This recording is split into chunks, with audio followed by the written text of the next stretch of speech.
All right, how you doing?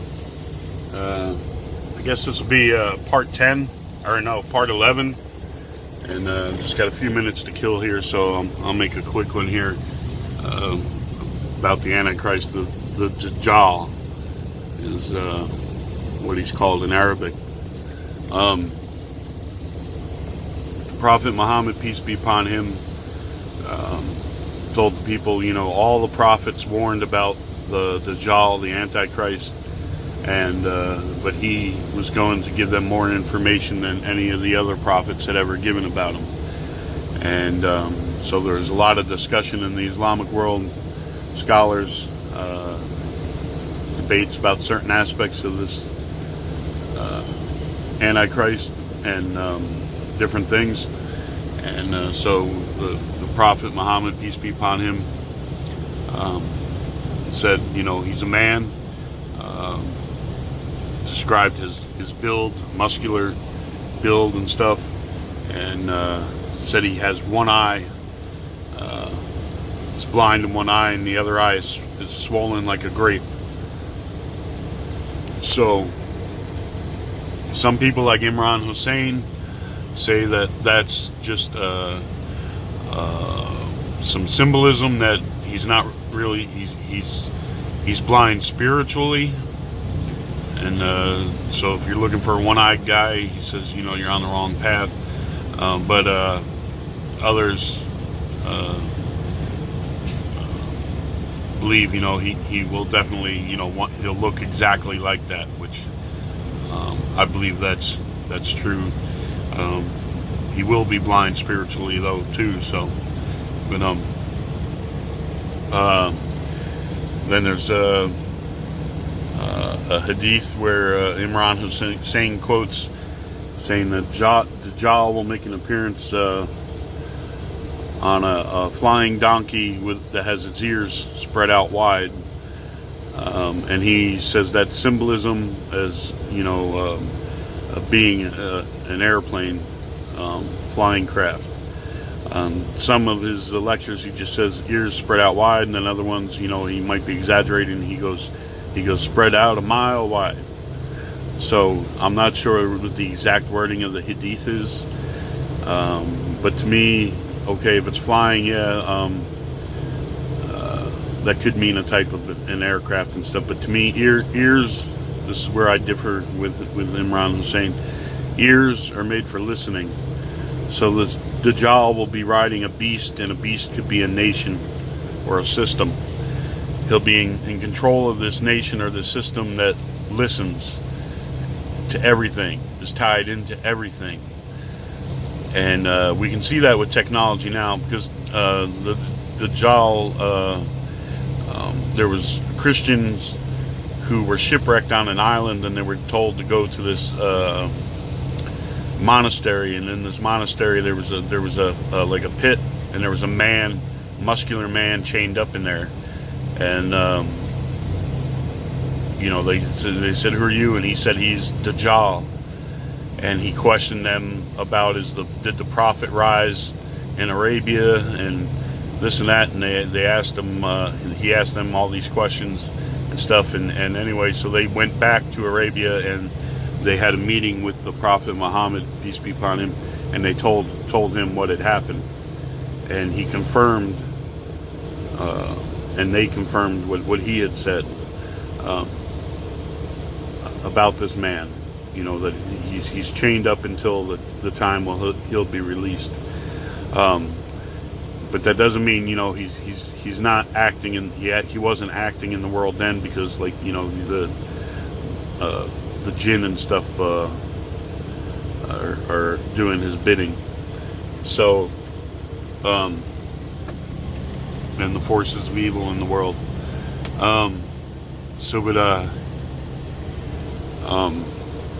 You look now, you even look, you go on the internet, you Google something, or you get them Siri things in your houses and stuff, you're talking about something, and the next thing you know, you get all this information pop up, that's related to whatever you thought you were talking about in private conversation.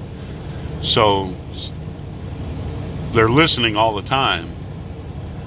And that's what the Dajjal is going to be able to do. He's going to know what you're looking at, and all this and everything, or the system that he's either puts him into power or that he builds up himself is going to be tapped into everything. And so if he's going to know what religion you are, he's going to know what you're thinking, what interest you have. He's going to know how to extort you from the things that you do, and all these things. He's going to be tied into the system. So to me, the Salafi and the Wahhabs and all actually say it's going to actually be a flying donkey, which is not impossible, because strange things are going to be happening in that time in the world. But I myself think the donkey is just a symbol of a beast, which is a nation or a system, and the ears are the listening, how he's tied into everything around the world. Because Dajjal said, he will enter every city and every town. Well, he's not God, so he can't do that physically. And the only way for him to do that is through technology and through like the arts, through movies and music and things like that. So that's my idea on that, and that's where I differ with Imran Hussein. Is I think that means the system, and there's some other scholars I've seen who also talk about the technology tie-in. So anyway, this Antichrist, and people get upset because you say he'll be a Jew. Well, you got to understand, they're still waiting for the Messiah. They don't accept Jesus as the Messiah. They say, how could he be Messiah? We killed him. Messiah was supposed to rule from the throne of David, and Jesus didn't do that, so we killed him, and so he's not the Messiah. That's what they teach their children and themselves. And then they also slander Jesus, in the Talmudic Jews anyway, slander him and the Virgin Mary in their book, the Talmud. So, and a lot of the Talmud and the Kabbalah stuff is stuff they learned in Babylon. The scribes and stuff started changing things, and then they learned black magic and those types of things when they were in Babylon. So there's within Jewish community, you can talk to Jews who point out the Talmudic Jews. They don't have nothing to do with them. Those are mostly the ones who are in the politics and in Hollywood and Wall Street and all that kind of stuff. And according to them and their rabbis and everything, they're still waiting for the Messiah. So, and the Jews, a lot of the evangelicals say, it's going to be this emperor type guy from Europe and this and that. The Jews aren't going to follow a Gentile Messiah, okay? Or a non-Jew Messiah. So therefore, logic and reason dictate he has to be a Jew, okay? So it's not anti-Semitic, They're waiting for a Jewish Messiah, not a white Messiah, not a black Messiah. They're waiting for a Jewish Messiah. So that's what I say. You got to think logically. You can't just follow these people and everything they throw at you, because most of them don't know their what from a hole in the ground. So they're waiting for this Messiah, and when he comes, he's going to subdue all the nations and everything.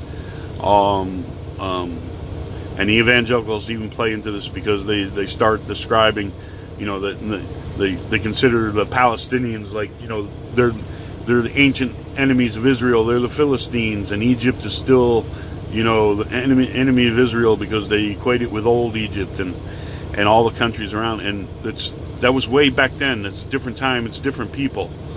Okay, the Palestinians and the conflict between them and the Jews is not, they don't. It's not because they're Muslim and they hate Jews. It's because the Jews have displaced them and took their homes and everything and pushed them off their land and killed a bunch of them and make them live in horrific conditions in Gaza. Okay, that's the conflict. They don't just hate them just because they're a Jew. Quit believing all the garbage on TV and the news and from your preachers. There's if you lived there, if you lived in Gaza and the Jews were doing to you what they're doing to the Palestinians, you'd hate them too. And it's not all the Jews. It's their government and the hardliners of their people who are following their theology and their plan, which says all other peoples are goyim, your animals, your beasts. And these Talmud followers and stuff that think like that about all other people and stuff are waiting. They're waiting for this Messiah to come who will subdue all the other nations and enslave the world. And what's the book of Revelations talk about? The system that comes and makes slaves out of everybody. So that's what they're waiting for. So they're going to follow this Antichrist because they're going to think he's the Messiah. He's the false Messiah. You know, there's certain of those Jews that consider manual labor as the lowest, especially farming and stuff like that, as like the lowest type of work you could do. They look down their noses on it. That's why none of them will do it. And they say the other races were created to be slaves to do that kind of stuff for them. You understand? You know, that's why they want to be the investors and the stockholders and the big chiefs, and they don't actually do a lot of the jobs. You know, there's a lot of Torah following Jews who don't think like that and work the same kinds of jobs you and I do. But there's an elitist faction of them Talmudic Jews who think like that, and that every other type of human being is goyim.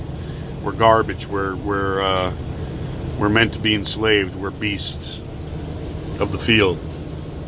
So, but anyhow, so they're waiting for this Antichrist who will be a false Messiah. He'll be a Jew, and he's going to be tied in, you know, to me through technology, through being able to know, you know, what everybody's doing. You know, his system and the people under him are going to be able to, you know, be like white on rice to any opposition. So, you know, that's one thing to look for. And if you watch Imran Hussein and some of his lectures, like The Last 10 Signs and Dajjal, and he has books, and you can check that out. IMRAN HOSEIN, Imran Hussein. And there's other scholars on YouTube and websites and stuff that you can watch their lectures on the subject too. But you'll learn a whole lot more than any preacher has ever told you about the subject.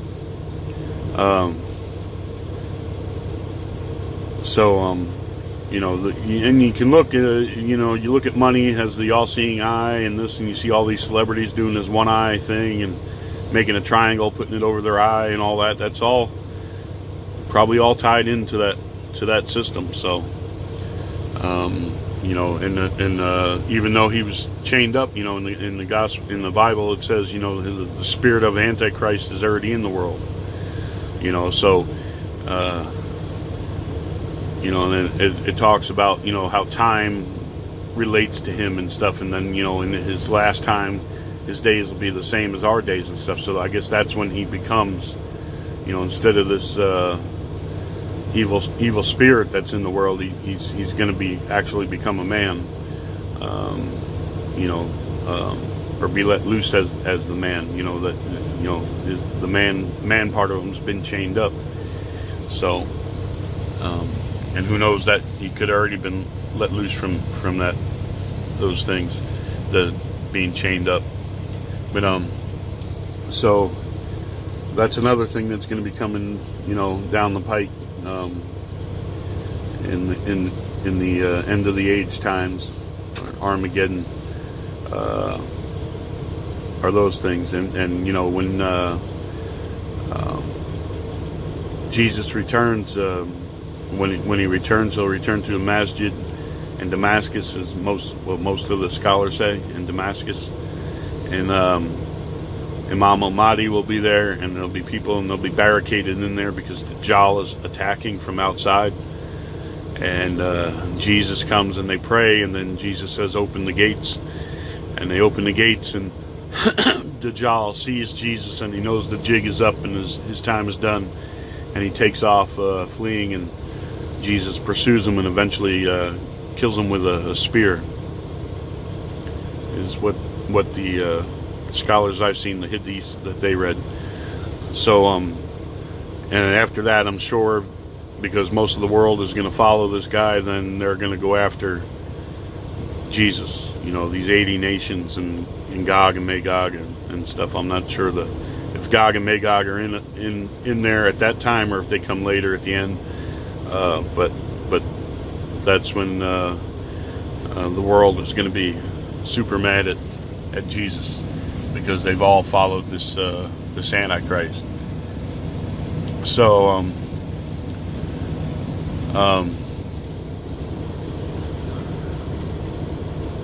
you know, there's a lot of things to learn and stuff, and things you've never heard about, you know, that you should check into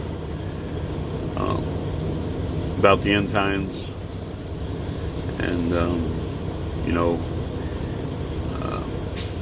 it's kind of like, you know, if you're a prepper and this and that, and you want to try and survive all this stuff,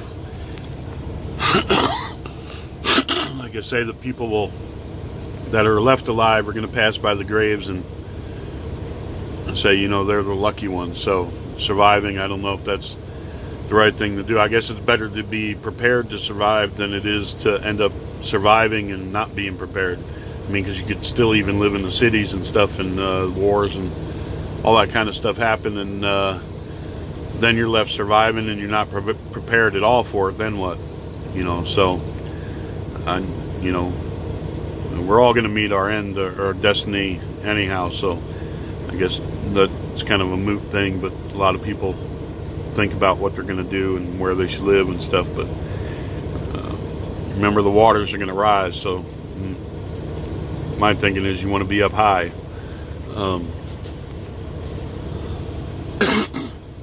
Some elevation, but and away from the cities where you can farm, definitely, but and raise some, you know, livestock. But anyhow, you know, there's all kinds of things going to happen, and it's all very interesting and stuff. I said, like, the main thing is if you take the faith and you pray, and you know, that's your only hope, because we're all going to die someday anyway, regardless if it's in the end times or just, you know, natural causes and stuff now. So anyhow, I said I was going to get into the politics and stuff and everything. You know, just here's something to think about. You look at right now how the FBI and the federal prosecutors and all that are involved in the politics, and whether or not they, you know, choose to prosecute or something because of their political affiliation and this and that. Well, remember back when 9/11 happened, they said all these agencies weren't talking to each other and stuff and all this, and they said, you know, they had to straighten it out. Well, what if some information wasn't passed along, or it was withheld because of politics? All right, you know, and even the first time when Clinton was president, when the attack was made on the Trade Center, the FBI was involved in that too. You know, they had them guys under surveillance. It was supposed to be a sting operation. They had an informant on the inside, you know, and they were supposed to stop these guys before they did anything. And, you know, they were going to give them, you know, phony explosives and then bust them. But the FBI gave them real explosives, and then, somehow they lost track of them and they were able to detonate them in the Trade Center. No one's fired or anything like that. Well, what if that all had to do with politics also, you know? You know, one party doesn't like the other, and they're, you know, the agents handling that case say, well, you know, if we let this happen, that guy's really gonna, his poll numbers are gonna fail, and he's gonna fail, and then we'll win the next election. Don't be surprised if stuff like that isn't going on, because you know, they all consider themselves on a different level than you and I. We're all expendable. You know, don't ever forget that. To them, we're expendable. So it's their power and their party that matters, you know. But, you know, it's like 9/11. All right. Here's another thing that's hard to believe. Right, the FBI says they had Khalid Sheikh Mohammed detained and all this way before 9/11, and you know, then they let him go. They didn't have nothing on him. And during that time, they had his laptop, and but they didn't look in it. No, he just happens to be the guy that they say is the master planner of the whole thing. And they didn't look at his stuff. But also with that is, we were told, oh, it's Bin Laden, it's Bin Laden. Then all of a sudden you hear about this guy, Khalid Sheikh Mohammed. Well, he was the guy who planned it. Well, then why were we going after Bin Laden if this other guy did it? Bin Laden, denied, and right after it happened said he had nothing to do with it. But then you blame him, but then you arrest this guy and you say he's the guy who planned it. So which is it? I'm just curious. I'm, never really been given a clear definition on how that works. No one's ever questioned. But here's the thing. Do you really think the FBI didn't go into his laptop? I don't buy that for a freaking minute. All right. So if he had the plans and everything, what they were planning in there to do it, because Bush did get a report, hey, this is what they're planning on doing, flying planes into buildings. Where do you think they got that information? So that tells me they went into his laptop. But that information wasn't passed on until like August, and they knew way before then. And they had guys under surveillance. So was information withheld because of politics? Did they want to make Bush look really bad, like he dropped the ball? I mean, the FBI was involved in all this. None of them got fired. They had agents making reports that these guys were in the country and stuff, and their reports were kind of left on the table, and they were told, no, don't worry about it. So, all this stuff going on with these agencies and stuff now, our law enforcement is supposed to be exactly what it's law enforcement. Politics should not play any part into it. The FBI is supposed to be doing its job regardless of who's in power. If there's stuff going on, the politicians shouldn't be able to tell them, well, no, you can't go arrest them guys, or you can't do this, or you can't do that, and they're because they're playing politics.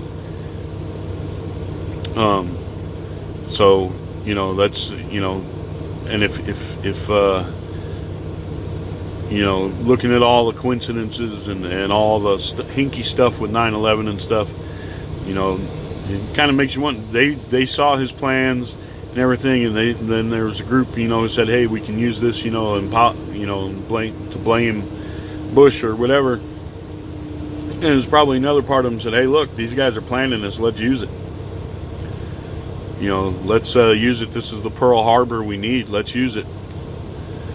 There's no way they're going to pull it off on their own, so we'll wire them buildings with explosives and we'll do all this other stuff. And then the Mossad, you got to figure the Mossad in there. Mossad agents were found in New Jersey celebrating when the buildings came down. And they were on a plane, turned loose. The police had arrested them. They were turned loose and flown back to Israel that night. So, or like a week after being held, whenever it was. But they were definitely a whole bunch of Israelis involved in those buildings. And some of them were confirmed having working for the Mossad. So if they found this guy's laptop way before all this was supposed to happen, and then they want to try and say they didn't look in his laptop. He's a known suspected terrorist. He had ties to Al Qaeda and all this and everything. They catch him in the country, and they didn't look at his stuff. Are you kidding me? Come on, man. But anyway, speaking about technology and stuff and them being able to do things, since 72 we've had a war on drugs. When Nixon declared a war on drugs. Now they can home in on people all around the world. They can seize the finances of whole countries and banking accounts and all this, and they know where money's been transferred, this and that and everything. So you can't tell me they don't know where, they can't follow the money and see who the drug cartels are, which banks their money's in, who's laundering their money, which banks. You can't tell me they don't know all that stuff, and that they couldn't shut it all down and confiscate everything, and that the NSA can't listen in on their phone calls and find out where these drug movements and stuff are. You can't tell me, with all the technology they've been using and the so-called war on terror and everything, that they can't do this to shut down the drug operations. Don't be naive, all right? They can,